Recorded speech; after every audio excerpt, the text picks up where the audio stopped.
ত্রয়োদশ জাতীয় সংসদ নির্বাচনে বিএনপির নিরঙ্কুশ সংখ্যাগরিষ্ঠতা অর্জনের পর আগামীকাল 17 ফেব্রুয়ারি মঙ্গলবার সকাল 10টায় সংসদ সদস্য ও বিকেল 4টায় মন্ত্রিপরিষদ সদস্যদের শপথ অনুষ্ঠান শুরু হবে। সংসদ ভবনের দক্ষিণ প্লাজায় শপথ নেওয়া তারেক রহমানের মন্ত্রিসভায় ঠাঁই পাচ্ছেন কারা তা কাল জানা যাবে। তবে দলে এবং দলের বাইরে আলোচনায় আছেন অনেকেই। দলটির ঘোষণা অনুযায়ী চেয়ারম্যান তারেক রহমান দেশের পরবর্তী প্রধানমন্ত্রী হিসেবে দায়িত্ব নিতে যাচ্ছেন। স্বচ্ছ ভাবমূর্তি, প্রশাসনিক দক্ষতা ও আন্দোলন সংগ্রামে ভূমিকা এ 3 মানদণ্ড প্রাধান্য দিয়ে 20 থেকে 22 জনের ছোট আকারের কার্যকর ও জবাবদিহিমূলক মন্ত্রিসভা গঠন করা হবে। এছাড়াও 2 থেকে 3 জন টেকনোক্রেট কোটায় মন্ত্রিসভায় থাকতে পারেন বলে দলের একাধিক সূত্র নিশ্চিত করেছে। হোয়াইট প্লাস প্রো সেনসিটিভ স্কয়ারে মাঠের বাইরেও তো আমরা এভাবে দেশপ্রেম দেখাতে পারি।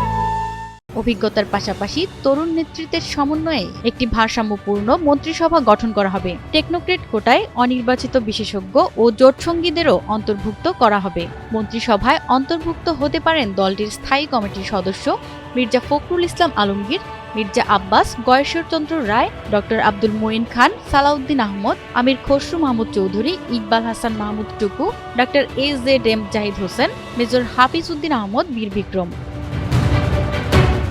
এছাড়াও সম্ভাব্য মন্ত্রী, প্রতিমন্ত্রী হিসেবে যাদের নাম শোনা যাচ্ছে তাদের মধ্যে রয়েছেন রুহুল কুদ্দুস তালুকদার দুলু, আমানুল্লাহ আমান, খন্দকার মুক্তাদির সহ আরও অনেকেই। টেকনোক্রেট ও জোটসঙ্গীদের সম্ভাবনা। টেকনোক্রেট কোটায় মন্ত্রিসভায় স্থান পেতে পারেন বিএনপির নজরুল ইসলাম খান, বেগম সেলিমা রহমান, রুহুল কবির রিজভী, হুমায়ুন কবির, অধ্যাপক মওদুদ হোসেন আলমগীর পাভেল, মাহাদি আমিন, আমিনুল হক। এছাড়া জোটসঙ্গী গণ অধিকার পরিষদের সভাপতি নুরুল হক নূর, গণসংহতি আন্দোলনের প্রধান সমন্বয়ক জোনায়েদ সাকি, এনডিএম চেয়ারম্যান ববি হাজ্জাজ, বাংলাদেশ জাতীয় পার্টির চেয়ারম্যান আন্দালিব রহমান পার্থ এবং জাতীয় পার্টির একাংশের চেয়ারম্যান মোস্তফা জামাল হায়দারের নামও আলোচনায় রয়েছে।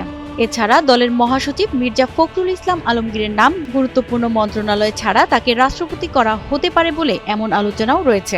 এছাড়াও স্থায়ী কমিটির আরেক সদস্য ডক্টর খন্দকার মোশাররফ হোসেনও রাষ্ট্রপতি হওয়ার আলোচনায় রয়েছেন। অন্যদিকে স্থায়ী কমিটির সদস্যদের মধ্য থেকে 2-1 জন স্পিকার হওয়ার আলোচনায়ও রয়েছেন। প্রতিমা সরকার, NTV অনলাইন।